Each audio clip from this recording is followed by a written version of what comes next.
तो पिछले एपिसोड में सिंगजुन बुफान को खोजने के लिए निकल गया था, जिसके बाद अगले सीन में हम देखते हैं कि वो उसे खोजते हुए जंगल में एक जगह पर आया होता है और वह समझ जाता है कि बुफान यहीं पर छुपा हुआ है। फिर वह बुफान से कहता है कि तुम्हारे पास में तो लेवल 6 वाला 3 टेल रेनबर्ड मार्शल स्पिरिट है, जिसके बारे में अगर बात किया जाए तो यह चीज बहुत ही शानदार होती है, क्योंकि अगर तुम्हारे पास में ऐसी मार्शल स्पिरिट है तो मार्शल एम्परर भी तुम्हें आसानी से नहीं पकड़ पाएगा। इसके बाद हम देखते हैं कि बुफान सच में यहीं पर छुपा हुआ था और वो सिंगजुन के ऐसे बातों को सुनकर बाहर आ जाता है। इसी के साथ वह सिंगजुन से कहता है कि मुझे इस बात से कोई प्रॉब्लम नहीं है, लेकिन असल में वह इस वक्त सिंगजुन को बिल्कुल ठीक हालत में देख पूरी तरह से हैरान हो गया था और इसीलिए वह सिंगजुन से पूछने लगता है कि आखिर तुमने वहाँ पर सरवाइव कैसे किया, क्योंकि वहाँ पर तो बहुत सारे वुल्फ डीमन थे और इसीलिए मुझे तो यकीन ही नहीं होता कि तुम्हें इसके दौरान कोई भी चोट नहीं आया है। और इसमें भी सबसे बड़ी बात है कि उनमें से 2 तो निर्वाणा लेवल वाले मास्टर थे, लेकिन क्या इसके बाद भी तुम उनको मारने में कामयाब हो गए। लेकिन अब इस बात से बुफान को लग रहा था कि सिंगजुन भी अपनी जान बचाकर वहाँ से भाग गया था और इसीलिए उसे इसके दौरान इसमें कोई भी चोट नहीं आई है। तब इस पर सिंगजुन उसे समझाता है कि मैंने ऐसा बिल्कुल भी कुछ नहीं किया, क्योंकि मैं भी अगर तुम्हारी तरह हर प्रॉब्लम से बचकर भागता रहा तब उसके बाद मैं तो टेस्ट को पास ही नहीं कर पाऊंगा। अब इतनी बात कहने के बाद वह बुफान के सामने अपने कलेक्ट किए हुए ब्लड एसेंस को दिखाता है, जिसे कि असल में उसने बुफान को देने के लिए ही कलेक्ट किया था। लेकिन अब इसके हाथों में इतने सारे ब्लड एसेंस को देख बुफान भी पूरी तरह से हैरान हो जाता है और फिर सिंगजुन से पूछने लगता है कि क्या सच में तुमने पूरे कैंप को खत्म कर दिया। लेकिन इस पर सिंगजुन उससे कहता है कि तुम इसके बारे में चिंता मत करो, क्योंकि शुरुआत में जैसा कि तुमने प्रॉमिस किया था तुम मुझे केवल रास्ता दिखाओ और इसीलिए अब तुम्हें मेरे किसी भी बैटल में इंगेज होने की जरूरत भी नहीं है। तब इसके ऐसे बातों को सुनकर बुफान बहुत ही ज्यादा खुश हो गया था और इसके अलावा वो सिंगजुन को इतने सारे ब्लड एसेंस के लिए थैंक यू भी कहता है और इसी के साथ वह यह भी कहता है कि अगर आपको किसी भी चीज की जरूरत हो तो फिर आप मुझसे कांटेक्ट जरूर करना।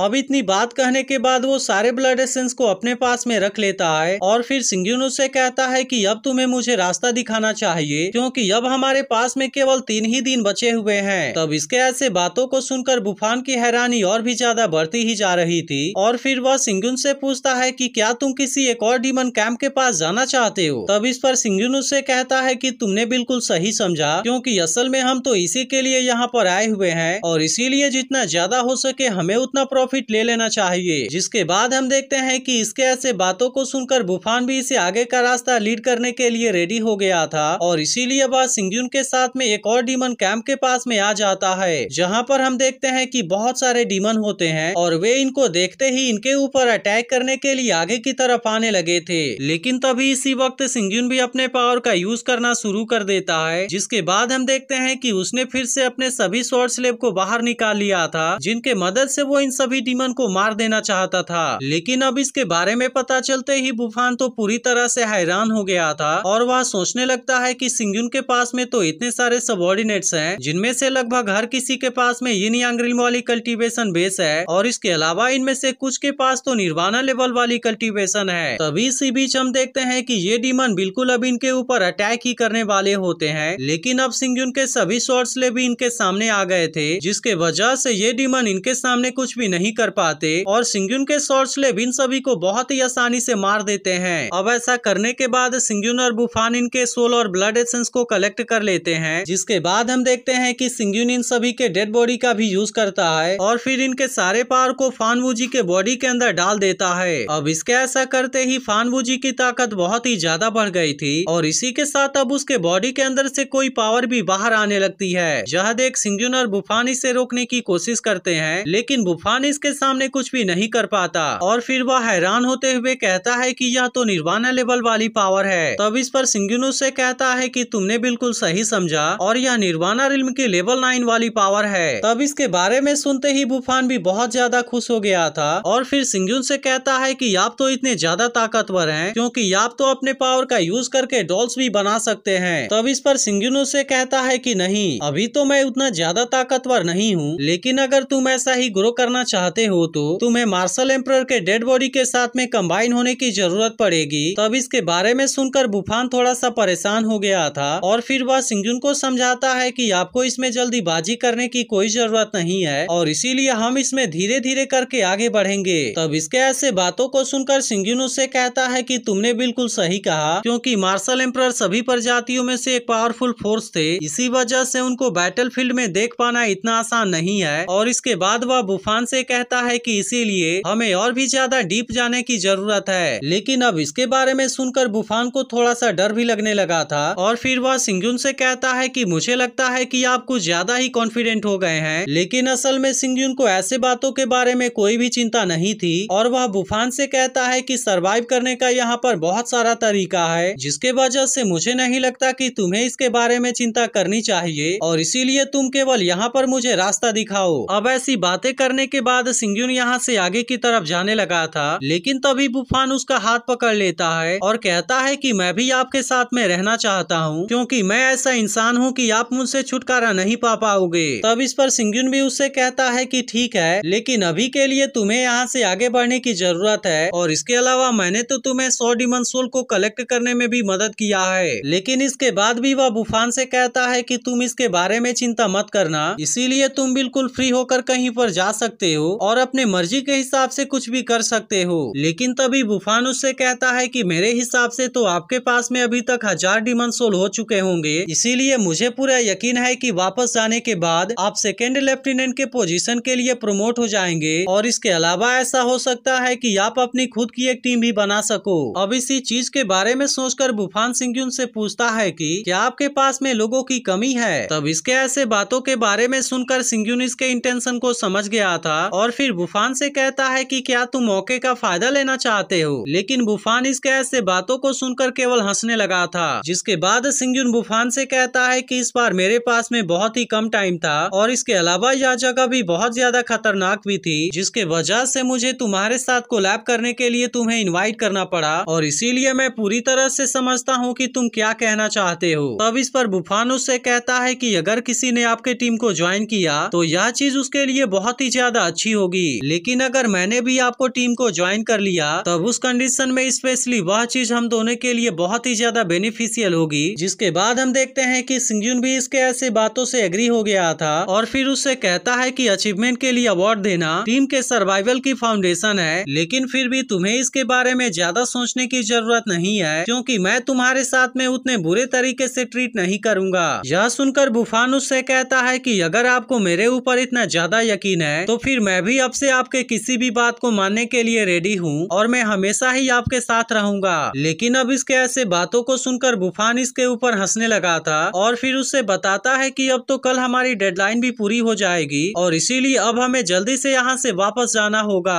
अब इतनी बात कहने के बाद वो अपने गोल्डन पाइथन को यहाँ पर बुला लेता है ताकि इसके मदद से वो दोनों जल्दी से यहाँ से बाहर जा सकें। लेकिन अब इसे देखते ही बुफान बहुत ही ज्यादा डर गया था और वह तुरंत इसे खतरा समझकर अपनी जान बचाने के लिए यहाँ से भागने लगता है। तब उसे ऐसा करता हुआ देख सिंग्युन बुफान को भी अपने साथ में लेता है और इस तरह से वे दोनों यहाँ से बहुत ही आसानी से बाहर आ जाते हैं। लेकिन बाहर आने के बाद वह देखता है कि जिन लोगों ने इस टेस्ट में पार्टिसिपेट किया था उनमें से बहुत सारे लोग बहुत ही बुरे तरीके से जख्मी हो गए होते हैं, जिसे देख सिंग्युन सोचने लगता है कि ये तो जन्म से ही जीनियस थे, लेकिन क्या सच में वे इंसानियत को प्रोटेक्ट करने में कामयाब हो पाएंगे। इसके बाद हम देखते हैं कि सिंग्युन एकेडमी के मास्टर से मिलने के लिए निकल गया था, जबकि दूसरी तरफ हम देखते हैं कि एकेडमी की मास्टर भी इस टेस्ट में पार्टिसिपेट किए हुए लोगों के बारे में ही सोच रही थी, क्योंकि वैसे तो इसमें लगभग 100 लोगों ने पार्टिसिपेट किया था, लेकिन अभी तक उसमें से 32 लोग मारे जा चुके हैं, जबकि बहुत सारे लोगों के लाइफ और डेथ के बारे में तो कोई भी पता नहीं चला और इसीलिए मास्टर डिसाइड करती है कि अब उसे इस टेस्ट को बंद कर देना चाहिए। तभी इसी बीच उसे दरवाजे पर किसी के नॉक करने की आवाज सुनाई देती है, लेकिन मास्टर इसके बारे में देखे बिना ही कहती है कि अब किसी को यहाँ पर आने की जरूरत नहीं है, क्योंकि अब तुम यहाँ से अपने घर जा सकते हो और अपने फैमिली से मिल सकते हो। लेकिन तभी इसी वक्त सिंग्युन इसके सामने आ जाता है और उससे कहता है कि मैं तो यहाँ पर असाइनमेंट के बारे में बात करने के लिए आया हूँ। अब इसके बारे में सुनते ही मास्टर इसके पास वाले सोल के बारे में चेक करती है और अब अपने सामने इतने सारे डीमन सोल को देख वह पूरी तरह से हैरान हो गई थी और कहने लगती है कि आखिर ऐसा पॉसिबल कैसे हो सकता है। लेकिन अब इसके बारे में देखने के लिए और भी बहुत सारे लोग यहाँ पर आ गए थे और वे इतने सारे डीमन सोल को देख हैरानी से कहने लगते हैं कि ये तो कम से कम 100 डीमन सोल होंगे। इसीलिए अब इस बात के वजह से इन सभी की हैरानी और भी ज्यादा बढ़ती ही जा रही थी और फिर वे लोग सोचने लगते हैं कि इसने तो केवल 7 दिन के अंदर ही इतने सारे सारे यिन यांग रिल्म वाले डीमंस को मार दिया।